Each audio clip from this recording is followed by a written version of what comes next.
سردار بن گیا۔ میرا خیال ہے کہ ہم نے ابھی تک بارکن کو مبارکباد بھی نہیں دی ہے۔ یہ سنتے ہی سلوی خاتون اور بارکن کھانا کھاتے کھاتے رک جاتے ہیں اور وہ پریشان ہو کر عثمان صاحب کی طرف دیکھ رہے ہوتے ہیں۔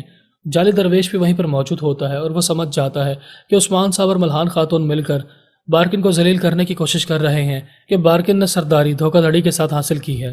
بلاخر تھوڑی دیر سوچنے کے بعد سلوی خاتون ملحان خاتون کی طرف دیکھتے ہوئے کہتی ہیں، میری بہن، تم ہماری نیت پر شک کر رہی ہو۔ کیا مجھے تمہارے بستر سے کھڑے ہونے کا انتظار کرنا چاہیے تھا کہ تم مکمل طور پر صحت یاب ہو جاتی، جبکہ دوسری طرف تمام سردار ہم دونوں پر دباؤ ڈال رہے تھے۔ ہم نے صورتحال کو مد نظر رکھتے ہوئے قزل قبیلے کے نئے سردار کا نام منتخب کروا دیا۔ اگر ہم دیر کرتے تو ہمارے قبیلے میں انتشار پھیل جاتا، اور میں نہیں چاہتی کہ تمہاری اور عمر بے کی قربانیاں ضائع ہو جائے۔ کیا میں نے غلط کیا؟ یہ بات سنتے ہی ملحان خاتون خاموش ہو جاتی ہیں اور وہ بارکن کے بولنے کا انتظار کر رہی ہوتی ہیں، لیکن اس سے پہلے کہ بارکن کچھ کہہ پاتا، جعلی درویش اس موقع سے فائدہ اٹھا کر کہتا ہے، سلوی خاتون نے جو بات کی ہے بالکل ٹھیک کی ہے۔ اگر وہ سردار کا انتخاب فوری طور پر نہ کرتے تو قزل قبیلے میں انتشار پھیل جاتا اور لوگ بغاوت کرنے کی کوشش کرتے۔ لیکن یہ بات بھی ٹھیک نہیں ہے کہ بارکن کے ہاں ان سرداروں کی تعداد زیادہ تھی جو ان کی مخالفت کرنے کی بجائے ان کی طرفداری اچانک سے کرنا شروع ہو گئے۔ مجھے بھی یہ بات ہضم نہیں ہوئی، یعنی کہ جعلی درویش جان بوجھ کر عثمان صاحب کے سامنے ایسی دوگلی باتیں کر رہا ہوتا ہے تاکہ عثمان صاحب جعلی درویش پر شک نہ کر پائیں کہ یہ بارکن کا ساتھی ہے یا نہیں۔ بلاخر بارکن بھی اس موقع سے فائدہ اٹھا کر بولتا ہے، میں نے سرداروں کو جمع ہونے کے لیے نہیں کہا تھا، بلکہ سرداروں نے جمع ہونے کے بعد مجھے اپنے جرگے میں بلایا تھا۔ اگر میں جرگے میں نہ جاتا تو اس کے اثرات منفی ہوتے۔ بلاخر ملحان خاتون بارکن کی بات کو ٹوکتے ہوئے کہتی ہیں، معاف کیجیے گا، لیکن آپ نے جو سونے سے بھرے ہوئے 2 صندوق سرداروں کے حوالے کیے ہیں، میں اس کے بارے میں بھی جانتی ہوں کہ آپ نے کس طرح سونا دے کر سرداروں کو خریدنے کی کوشش کی ہے۔ بارکن یہ سن کر کہتا ہے، آپ مجھ پر بہتان لگا رہی ہیں، میں نے سرداروں کو خریدنے کی کوشش نہیں کی۔ وہ سونا میرا نہیں تھا بلکہ عمر بے کی وصیت کا حصہ تھا۔ عمر بے نے وہ سونا میرے حوالے کیا تھا کہ میں وہ سونا سرداروں میں تقسیم کر دوں تاکہ ہمارا قبیلہ مزید مضبوط ہو جائے۔ اور پھر بارکن اس موقع سے فائدہ اٹھاتے ہوئے عثمان صاحب پر طنز کرتے ہوئے کہتا ہے، جو سونا میں نے دیا تھا اس کی میں تمام معلومات آپ تک پہنچا سکتا ہوں، لیکن افسوس کی بات یہ ہے کہ عثمان صاحب نے ترگت بے سے کوئی سوال نہیں کیا، حالانکہ ترگت بے نے عثمان صاحب کی مخالفت کی اور ان کی اجازت کے بغیر انحصار قلعے کو فتح کر لیا۔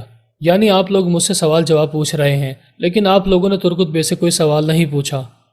بلاخر عثمان صاحب بارکن کی باتیں سن کر ناٹک کرتے ہوئے کہتے ہیں، تم نے میرے علم میں لائے بغیر قزل قبیلے کی سرداری حاصل کی، حالانکہ تم میری طرفداری کرتے ہو۔ یہ بات پھر بھی مناسب ہے، لیکن جہاں تک ترگت بے کی بات ہے، اب تو وہ ہمارے ساتھ نہیں ہے، اور اب تو اس نے انحصار قلعے کو فتح کرنے کے بعد خود کو مزید طاقتور بنا لیا ہے۔ اس نے اپنی حد کو پار کر دیا ہے، اب اسے ہمیں روکنا ہی ہوگا، ورنہ وہ مزید مضبوط ہو جائے گا اور ہماری مخالفت کرتا رہے گا۔ یعنی کہ عثمان صاحب جان بوجھ کر ترگت بے کی برائیاں جعلی درویش اور بارکن کے سامنے کر رہے ہوتے ہیں تاکہ ان دونوں کو اس بات کا مکمل طور پر یقین ہو جائے کہ اب واقعی ترگت بے اور عثمان صاحب آپس میں دوست نہیں ہیں۔ غرض کے اس دسترخوان پر بیٹھے ہوئے تمام لوگ ایک دوسرے کی طرف تانے کس رہے ہوتے ہیں اور عثمان صاحب اور بالا خاتون جعلی درویش کا شکریہ ادا کرتے ہیں کہ آپ نے شیخ آداب والی کی جان بچائی اور اس کے بعد کارنیلیہ کی۔ یعنی کہ عثمان صاحب جان بوجھ کر جعلی درویش کو بھی اس بات کا احساس دلوانے کی کوشش کر رہے ہیں کہ بارکن کے ساتھ ساتھ مجھے تم پر بھی شک ہو چکا ہے۔ دوسری طرف ترگت پہ آئینہ کلہ سے پوچھتے ہیں، تم نے اس معاہدے پر دستخط کر دیے ہیں، لیکن تم میرے ساتھ دوستی کرنا کیوں چاہتے ہو؟ کیا اس کی کوئی اور وجہ بھی ہے؟ آئینہ کلہ مسکرا کر کہتا ہے، بالکل ہے، تم انحصار میرے حوالے کرو گے۔ ترگت پہ یہ سن کر مسکراتے اور کہتے ہیں، کیا تمہارا دماغ خراب ہو چکا ہے؟ جو قلعہ میں نے بڑی محنت کے ساتھ حاصل کیا ہے وہ تمہیں میں ایسے ہی دے دوں گا۔ آئینہ کلہ سن کر کہتا ہے، ایسے نہیں، بلکہ میں تمہیں اس قلعے کے بدلے ٹیکس دیا کروں گا۔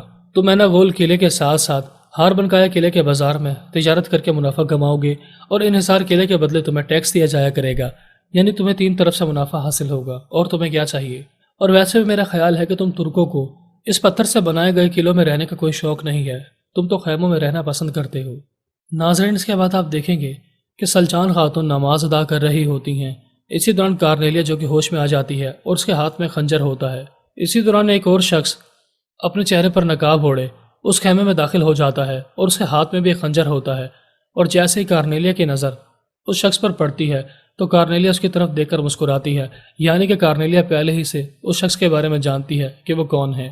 تو دوسری طرف بارکن عثمان صاحب کو ترگت بے کے خلاف ورگلانے کی کوشش کر رہا ہوتا ہے کہ ترگت کبھی بھی اکیلا انحصار قلعے کو فتح نہیں کر سکتا، ضرور وہ کسی کے ساتھ مل کر کام کر رہا ہے۔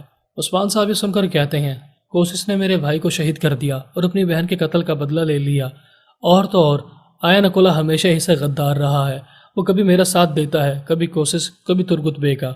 تو ظاہر سی بات ہے کہ میرا سب سے بڑا دشمن آیا نکولا ہے، وہ ایک غدار ہے اور اس نے ہی ترگت بے کو ورگلایا ہے، اور پھر آیا نکولا نے ترگت بے کے ساتھ مل کر انحصار قلعے کو فتح کر لیا ہے۔